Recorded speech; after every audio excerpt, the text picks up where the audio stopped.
महाराष्ट्रात high alert. पुढील 72 तास अतिमहत्त्वाचे. हवामान विभागाचा मोठा इशारा. महाराष्ट्रात मोठा अनर्थ होणार. 150 वर्षात पहिल्यांदाच दुर्मिळ घटना घडत आहे. सावधान, महाराष्ट्रात मोठा अपशकुन होणार. मुख्यमंत्र्यांचा डायरेक्ट आदेश. महाराष्ट्रात होणार 12 कोटी म्हणजेच की जनतेचा फटका बसणार. महाराष्ट्रात कधीही पहिली नसेल इतकी भयानक परिस्थिती निर्माण होणार आहे. कारण 5 मिनिटांपूर्वी स्वतः मुख्यमंत्र्यांनी पत्रकार परिषदेमध्ये संपूर्ण महाराष्ट्रासाठी 3 धोक्याचे आणि सूचना दिलेल्या आहेत. एकाच वेळी महाराष्ट्रावर 3 मोठे संकटे कोसळणार असून ज्यामुळे आता महाराष्ट्रात हाय अलर्ट लागू होऊ शकते. आणि त्यानंतर राज्यात अनेक ठिकाणी अतिवृष्टी सुरू आहे. अनेक ठिकाणी रेड अलर्ट आहे. शाळा कॉलेज देखील काही ठिकाणी बंद करण्यात आलेले आहे. पण थेट मुख्यमंत्र्यांनी आता संपूर्ण राज्यातल्या लोकांसाठी 5 नियम लागू केलेले आहे. कारण की 150 वर्षात पहिल्यांदाच महाराष्ट्रावर 3 मोठे संकटे आलेली आहेत. कालपर्यंत फक्त पाऊस होता, अतिवृष्टी होती, पण महाराष्ट्राच्या दिशेने एक प्रचंड मोठा वाफेचा डोंगर कोसळणार आहे. अचानक महाराष्ट्राच्या अवकाशात एक वाफेचा डोंगर म्हणजेच की झाला आहे तयार आणि फुटायला तयार देखील झालेला आहे. याच वाफेचा डोंगर ज्याचा फोटो सॅटेलाईटद्वारे काढण्यात आलेला आहे आणि हे फोटो पाहिल्यानंतर मंत्रिमंडळाची झोप उडाली. डोंगर इतका मोठा आहे की ज्याची लांबी रुंदी 36 जिल्ह्याच्या आकारापेक्षा मोठी आहे. ताबडतोब मंत्रिमंडळाची बैठक घेऊन संपूर्ण राज्यामध्ये आता निर्णय लागू करण्यात आलेले आहे. कारण की महाराष्ट्रावर सगळ्यात मोठे संकट येत आहे. कारण की 11,000 गावामध्ये पाणी शिरणार असून 20 मोठ्या शहरांची संपर्क तुटणार आहे. ज्यामुळे ताबडतोब हाय अलर्ट देण्यात आलेला आहे. प्रत्येक जिल्ह्यासाठी आता वेगवेगळे नियम आहे. काही ठिकाणी शाळा कॉलेज बंद कालपर्यंत होते, आजही होते, पण आता या तारखेपासून संपूर्ण राज्यामध्ये वेगवेगळे नियम असणार आहे. दरवर्षी पावसाळा येतो. पावसाळ्यातून पाऊस वाढला की शाळा कॉलेज बंद करण्यात येतात. पण यावेळेस पावसाळा खूप भयानक असून यावेळेस विचित्र परिस्थितीचा वाफेचा डोंगर तयार झाला आहे. डोंगरामुळे अक्षरशः 36च्या 36 जिल्ह्यामध्ये सगळ्यात भयानक परिस्थिती निर्माण झालेली आहे. त्यामुळेच आता मुख्यमंत्र्यांनी स्वतः सांगितलं आहे. 1 तारीख देखील जाहीर झालेली आहे. या तारखेत नेमकं तुमच्या जिल्ह्यामध्ये नेमकं काय सुरू, काय बंद राहणार, कामे कोणती सुरू राहणार, जर शाळा कॉलेज मुले जात असतील किंवा तुम्हाला कामात जात असाल तर कुठे कुठे काय सुरू राहणार, एक विशेष तारीख जाहीर करण्यात आलेली आहे. त्या तारखेनुसार काय करायचं, कोणत्या जिल्ह्यासाठी कोणत्या तारखा आहेत, ती सगळी सविस्तर यादी मुख्यमंत्र्यांनी प्रसिद्ध केली आहे. खरं तर एकाच वेळी 3 धोक्याचे इशारे देण्यात आलेले आहे. कारण हा वाफेचा जो डोंगर आहे तो तर महाराष्ट्रावर कोसळायला सुरुवात झालेला आहे. तो सगळ्यात आधी कोणत्या जिल्ह्याला धडका देणार आहे तर सांगितलं गेलं तर त्यानंतर दुसरा आणि तिसरा धोका हा त्यापेक्षा भयानक आहे. कारण की दुसऱ्यामध्ये मोठा दणका भेटणार आहे आणि ज्याच्यावर एक तीव्र मोठे चक्रीवादळ महाराष्ट्राच्या दिशेने घुसले आहे आणि हे चक्रीवादळ आता वाफेच्या डोंगराला जन्म दिला आहे. तिसरं संकट हे त्याहूनही भयानक आहे. 11,000 गावांना जलमय करणार असल्याची एक स्पष्ट तारीख जाहीर करण्यात आलेली आहे. मग आता कोणत्या जिल्ह्यात काय होणार असणार हे संपूर्ण माहिती पाहूया. कुठे काय सुरू, काय बंद, कोणत्या तारखांना काय राहणार बंद, सरकार महाराष्ट्राच्या काय पार्श्वभूमीवर काय मुख्यमंत्र्यांनी निर्णय घेतले, सगळी सविस्तर माहिती तुम्हाला देणार आहे. पहा हा व्हिडिओ. फक्त रेड अलर्टमध्ये येलो अलर्ट किंवा कुठे चांगला पाऊस आहे कुठे पाऊस आहे सांगणार नसून प्रत्येकाच्या जीवनात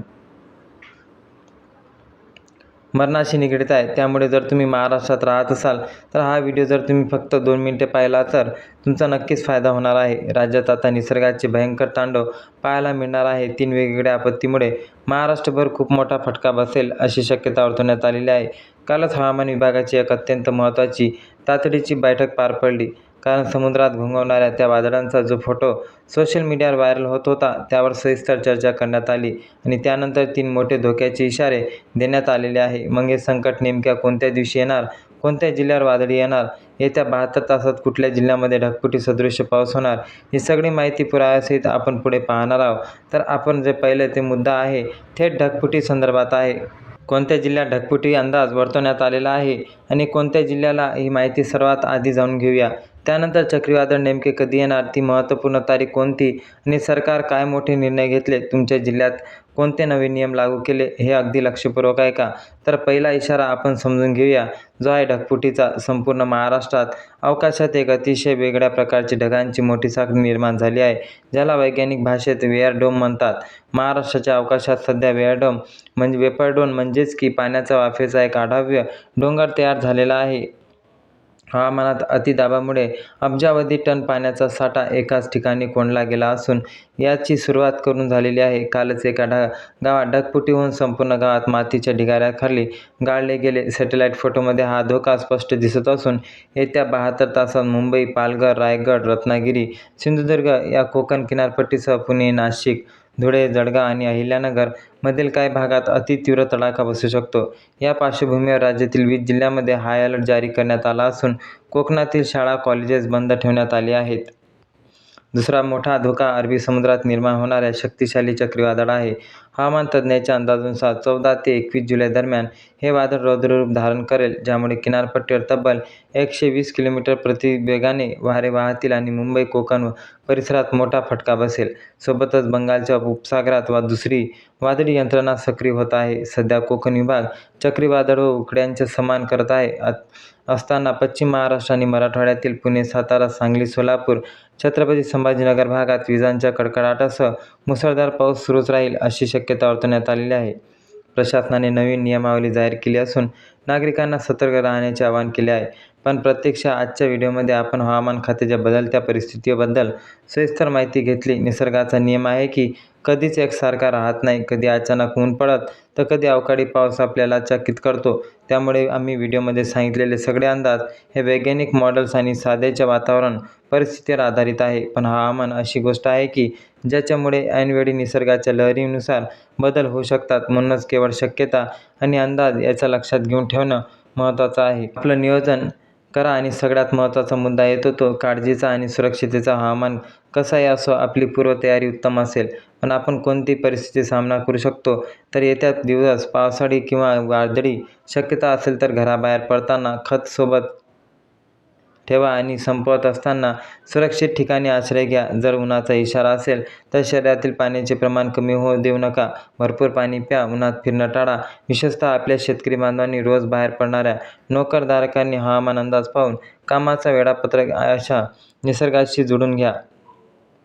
सतर्क राहणं हाच एक महत्त्वाचा पर्याय आपल्याकडे असतो. त्यामुळे अफवावर विश्वास ठेवू नका. अधिकृत हवामान विभागाच्या इशाऱ्यांचे पालन करा. शेवटी तुमची आणि तुमच्या कुटुंबाची सुरक्षा हीच आमची प्राथमिकता. प्रेक्षकांनो, तुम्हाला आज सांगितलेली माहिती कशी वाटली ते तुमच्यासाठी फायदेशीर ठरली असेल तर मला अशा व्हिडिओसाठी तुम्हाला आवडेल तर उपयुक्त वाटलं असेल तर व्हिडिओला लाईक करा आणि अजिबात चॅनलला सबस्क्राईब करायला विसरू नका.